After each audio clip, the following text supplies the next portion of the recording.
पुरानी बात है। धर्मपुर गांव के एक कोने में एक पुरानी टूटी फूटी झोपड़ी रहा करती थी और उसी में रहती थी दो बहनें, काजल और खुशी। माँ बाप कुछ साल पहले ही गुजर गए थे। उनके जाने के बाद दोनों बहनें अकेले हो गए थे। वे दोनों बहनें खुद ही एक दूसरे का सहारा थे। एक दिन खुशी अपने ही धुन में झूमती हुई गांव से लौट रही थी। अब आई है रे तू खुशी, सूरज सर पर चढ़ गया है और तू चूहिया बनकर फुदक फुदक कर पूरे गांव भर में घूम रही है। अरे दीदी, मैं गोरी के पास से जल्दी ही आने वाली थी, लेकिन गोरी की बकरी झाड़ियों में फंस गई थी। उसी को निकालने में थोड़ी देर हो गई। हाँ, तेरा क्या है, तू तो सबकी मदद करती रहो, गांव भर में घूमती रहो, चाहे घर में चूल्हा जले या ना जले। अरे दीदी, क्यों गुस्सा कर रहे हो? माँ कहती थी जो दूसरों का मदद करते हैं वही इंसान कहलाते हैं।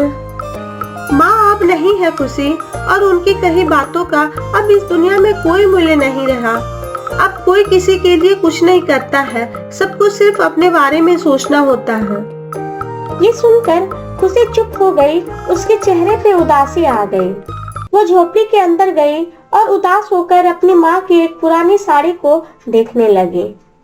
दीदी, जब ये साड़ी माँ पहनती थी तो कितनी सुंदर लगती थी ना, और हमें देखकर मुस्कुराती थी और कहती थी तुम दोनों एक दूसरे का सहारा बनना, कभी एक दूसरे का साथ न छोड़ना।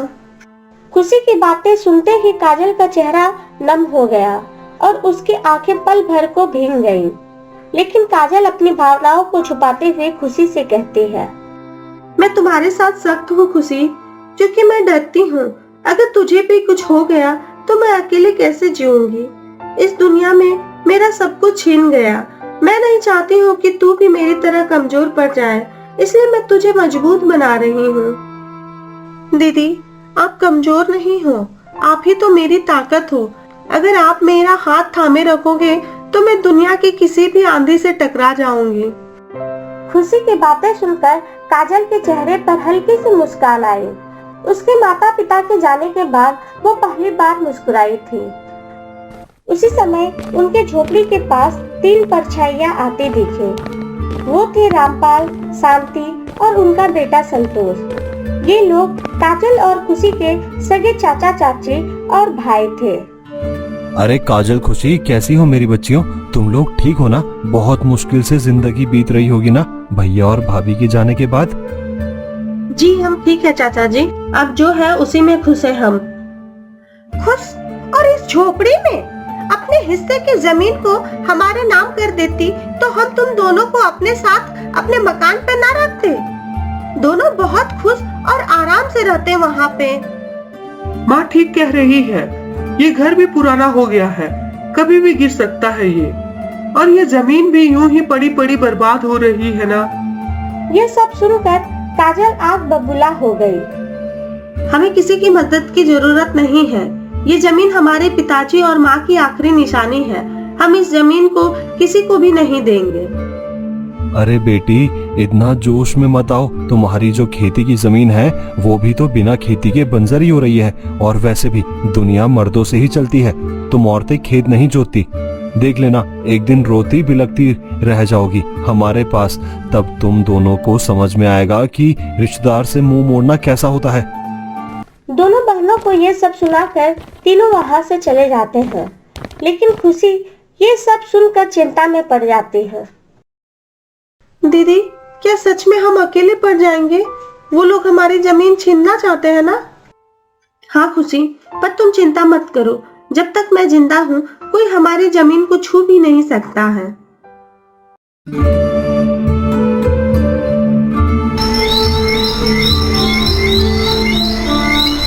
रात को दोनों बहनें बैठकर सोच रहे थे, तभी खुशी कहती है, दीदी, कल गांव में मेला लगेगा और दुकानें भी लगेगी। चलोगी ना दीदी? मन को थोड़ा अच्छा लगेगा। हमें देखकर लोग बातें बनाते हैं खुशी, ताने मारते हैं, सोचते हैं हम भंडारा के लालच में आए हैं। पर दीदी, हम तो अच्छे हैं ना? हमने तो कभी भी किसी से मदद नहीं लिया है। हमें डर कर नहीं, डट कर जीना चाहिए दीदी। नहीं खुशी, हम मेला में नहीं जाएंगे। इतना सुनते ही खुशी का चेहरा मायूस हो गया, पर काजल के समझाने से समझ गई और दोनों खाना खाकर सो गए। अगली सुबह दोनों बहनें अपने खेत को देखने जाते हैं, जिसमें दोनों ने बहुत ही मेहनत से सब्जियां लगाई हुई थी। अच्छा हुआ दीदी कि माँ पिताजी के जाने के बाद हमने ये जमीन नहीं बेचा। देखिए हमने मेहनत करके कितनी सब्जियां उगाई हैं इसमें। अब हमें एक अच्छा व्यापारी ढूंढकर इसे बेचकर थोड़ा पैसा कमा सकते हैं। हाँ तुम ठीक कह रही हो, इस सब्जियों को बेचकर जो पैसे मिलेंगे उनसे कुछ दिन तो हमारा गुजारा हो जाएगा। लेकिन क्या दीदी? इसे बेचकर हम कुछ दिनों का गुजारा तो कर सकेंगे, फिर उसके बाद क्या करेंगे हम? आगे कैसे गुजारा होगा हमारा? अरे दीदी आप मायूस क्यों हो रही हैं? मुझे तो सिलाई का काम आता ही है, मैं से कपड़े सिलकर घर का खर्चा निकाल लूंगी, आप बस घर संभालना। कोई जरूरत नहीं है ये सब करने की। तूने क्या मुझे निकम्मी समझा है? तुम घर पर ही रहना, मैं दूसरों के घरों पे जाकर काम करूंगी। और मुझे बांस का झाड़ू बनाना आता है, जो मुझे बाबूजी ने सिखाया था। ये सब करके घर खर्च निकल जाएगा। काजल और खुशी थोड़ी देर खेत का जायजा लेने के बाद दोनों घर चले जाते हैं।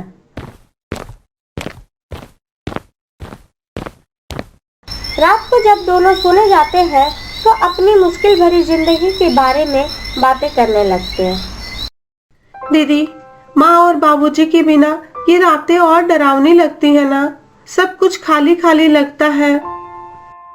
हाँ खुशी, अब हमें माँ और बाबूजी दोनों की जिम्मेदारी निभानी पड़ेगी। हमें हार नहीं मानना है।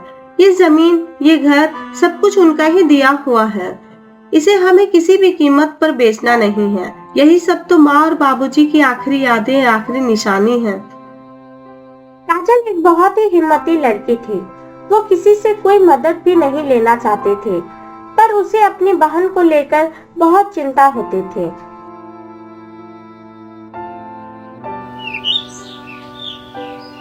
अगले दिन जब दोनों खेत पहुंचे तो देखा उनके जमीन पर एक खूंटी लगी हुई है।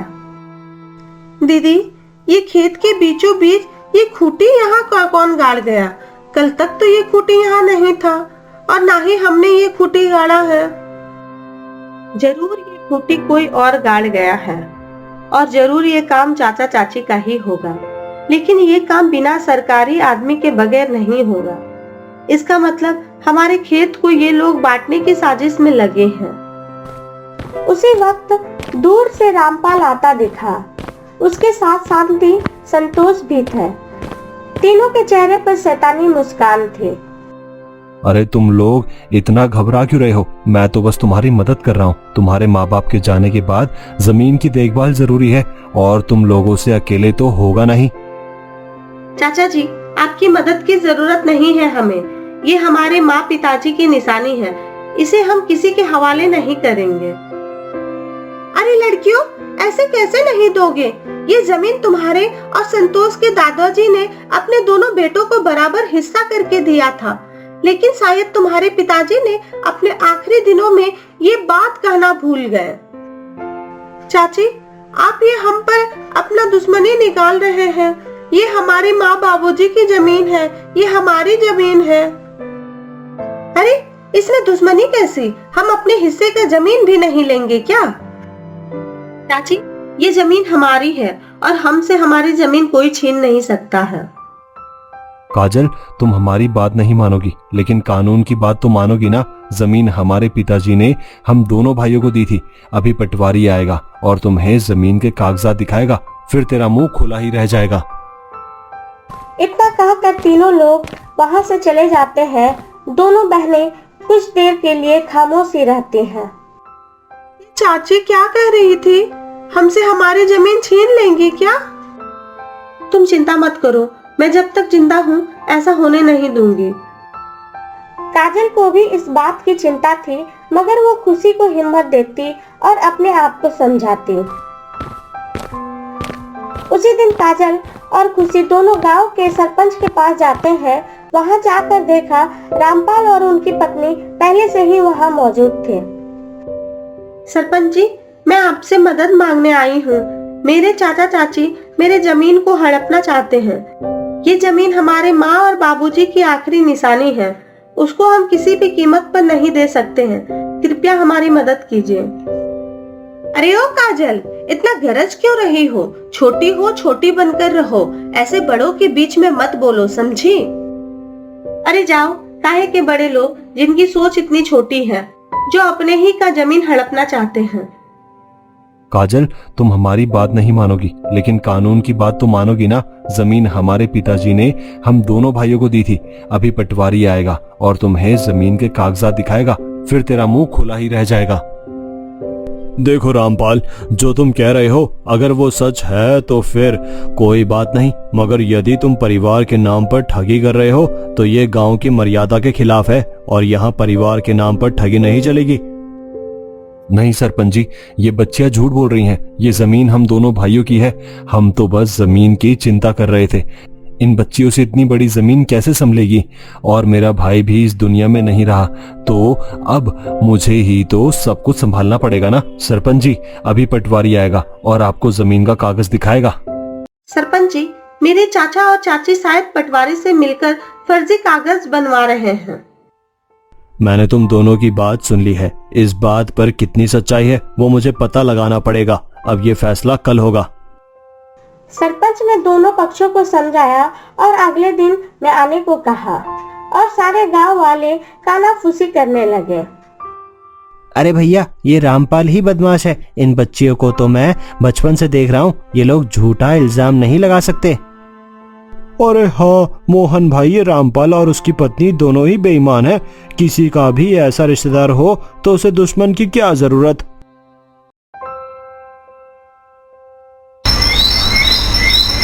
रात होने पर दोनों बहनें अपनी झोपड़ी में गंभीर चिंतित होकर बैठे थे।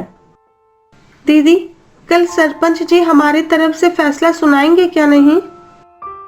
मुझे अब किसी पर भी भरोसा नहीं रहा खुशी। माँ बाबूजी के जाने के बाद किसी ने भी हमारी मदद नहीं की थी। अब तो मुझे सिर्फ ईश्वर पर भरोसा है। दीदी, आप चिंता मत करो, हमारे साथ सब कुछ ठीक होगा। बाबूजी तो नहीं है, पर उनका आशीर्वाद हमेशा हमारे साथ ही है। दोनों बहनें मायूस होकर एक दूसरे को देखने लगे।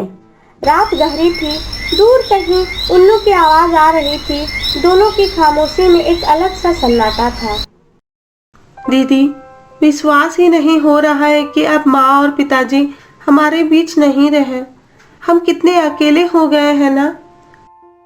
उनकी कमी तो मुझे भी बहुत खटक रही है, पर तुम चिंता मत करो, मैं हूं ना तुम्हारे साथ। काजल की आंखों में आंसू थे, पर उसने अपने आंसुओं को छुपाते हुए खुशी को हिम्मत दी। उसे अपनी बहन के सामने कमजोर नहीं होना था। अगली सुबह पूरे गांव में इसी बात की चर्चा हो रही थी। रामपाल जमीन को अपने नाम करवाने के लिए सरपंच के यहाँ जाता है। पूरे गांव में कानाफूसी हो रही थी।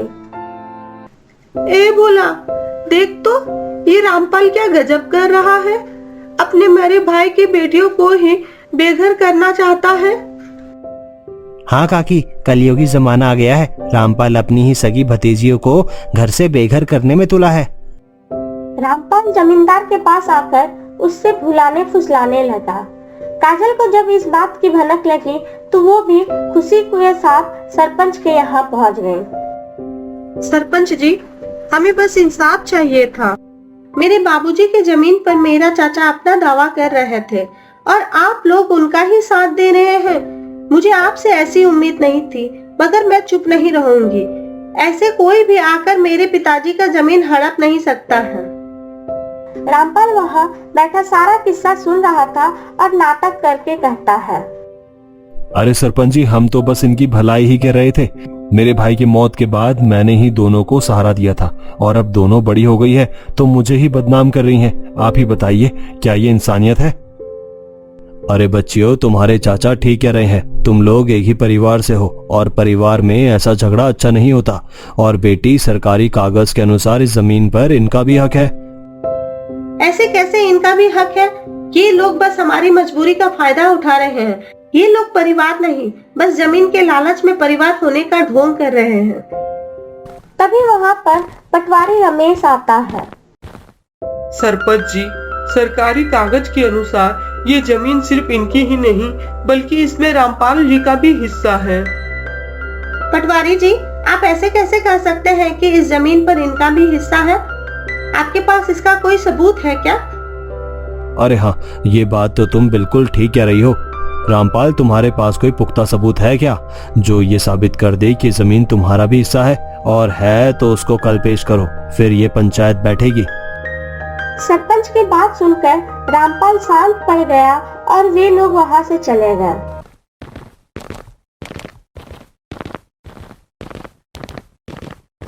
सुनो बच्चों, मुझे गलत मत समझना। मुझे जैसा दिखाया गया मैंने वही देखा और उसी को सच समझ बैठा। लेकिन अगली बार मैं पूरी जानकारी लूंगा इनकी।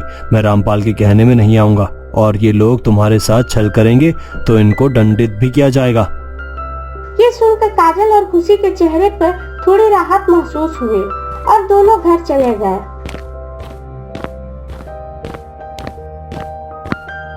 शाम होने पर दोनों शांत अपने घर पर बैठे थे। तभी खुशी कहती है, दीदी, आपको क्या लगता है हमारी जमीन हमारे पास रहेगी या वो दुष्ट चाचा ले लेंगे?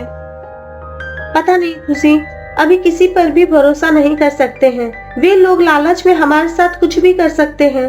बाबूजी के जाने के बाद उनका असली रूप निकल रहा है। थोड़ी देर दोनों शांत रहते हैं, फिर खुशी कहती है, दीदी चलो ना खेत होकर आते हैं। जो सब्जियां बची थी वो तैयार हो गए होंगे। ज्यादा दिन छोड़ा तो खराब हो जाएंगे। हाँ ठीक है, चलो खेत में जाकर मन को थोड़ी शांति मिलती है। और जो सब्जियां तैयार हो गए होंगे उन्हें बेच देंगे। बाकी जो खराब होने की बात है तो मुझे डर है कि कहीं कोई और हमारे खेत को नुकसान ना पहुंचाए। अपने ही हमारे खेत में बुरी नजर डाले हैं।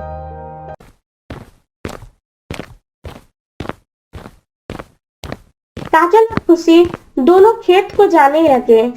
खेत पहुंचकर उन्हें अपनी ओर कोई आता दिखा। अरे ओ, तुम दोनों बहुत हवा में उड़ रहे हो। बहुत नाटक हो गया अब तुम दोनों का। तुम लोगों को प्यार से समझा रहे थे पर नहीं माने। पर अब देखो हम क्या करते हैं।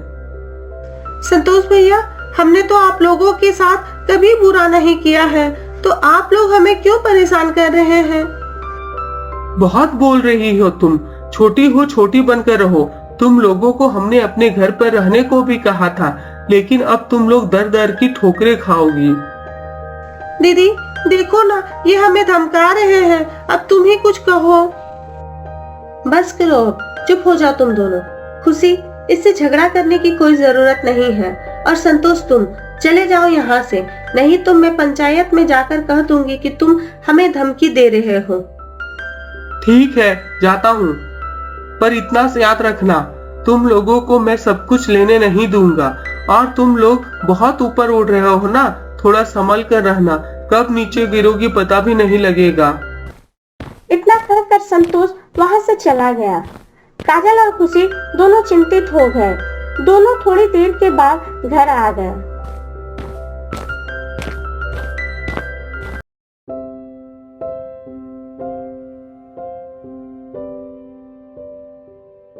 कुछ दिन ही बीते थे कि संतोष की तबीयत बहुत खराब हो गई। रामपाल ने उसे सारे डॉक्टर से दिखाया, मगर उसकी तबीयत और खराब होने लगी। जैसे जैसे दिन गुजरने लगे, रामपाल के रखे सारे पैसे खत्म हो गए। फिर भी संतोष की तबीयत टस से मस नहीं हुई। अब क्या करूं भाग्यवान, हमारे पास जितनी भी जमा पूंजी थी सब खत्म हो गई। फिर भी संतोष की तबीयत में थोड़ा सा भी सुधार नहीं आया। आखिर हमसे क्या गलती हो गई है? ए जी, शायद हमारे बेटे को हमारे ही कर्मों का असर लग गया है। गांव वाले कहते हैं ये सब काजल और खुशी का श्राप लग गया है हमारे बेटे को। तुम ठीक कह रही हो भाग्यवान, ये सब हमारे ही पाप का असर है। अब हम क्या करें जो हमारा बेटा ठीक हो जाए? करना क्या है जी, चलिए काजल और खुशी के पास चलकर उनसे माफी मांगेंगे। क्या वे लोग हमें माफ करेंगे? हम उनके हाथ पैर जोड़ेंगे, अपनी गलती मानेंगे। हम उनके रिश्तेदार हैं, वो हमें माफ कर देंगे। रामपाल और शांति दोनों काजल और खुशी के पास जाते हैं। बेटी काजल, खुशी, हमें माफ कर दो। हमने बहुत गलत किया है तुम लोगों के साथ। ये हमें एहसास हो चुका है, हमें माफ कर दो। आखिर हम तुम्हारे चाचा चाची हैं। अच्छा, आज याद आया कि आप हमारे रिश्तेदार हैं। इसमें अब आपकी कौन सी नई चाल है? इसमें अब कोई चाल नहीं है बेटी। हम बस अपने बुरे कर्मों का फल भुगत रहे हैं। संतोष की बीमारी में हमारा सब कुछ खत्म हो गया है। अब हमें रिश्तों की समझ आ गई है। काजल, खुशी, अब हम तुम्हें दिल से अपनाना चाहते हैं, बेटी बना के रखना चाहते हैं तुम लोग को। रामपाल और शांति को देखकर काजल को तो ये सब नाटक लग रहा था, मगर खुशी थोड़ी नरम पड़ गई। काजल कुछ कहने ही वाली थी कि तभी खुशी बोल पड़ी। दीदी, मुझे लगता है कि इस बार चाचा चाची सच कह रहे हैं। दीदी, इनको माफ कर दीजिए ना। मुझे माँ बाबूजी की बहुत याद आती है। इनका हाथ हमारे ऊपर रहेगा तो हम खुद को अनाथ महसूस नहीं करेंगे।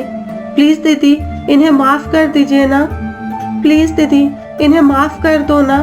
मैं इनमें अपने माँ बाबूजी को देखती हूँ। खुशी की मासूमियत देखकर काजल पूरी तरह से पिघल गई और उसको भी किसी सहारे और अपने की जरूरत थी। काजल ने अपने चाचा चाची को माफ कर दिया और अब सारे लोग एक साथ मिलजुल कर रहने लगे।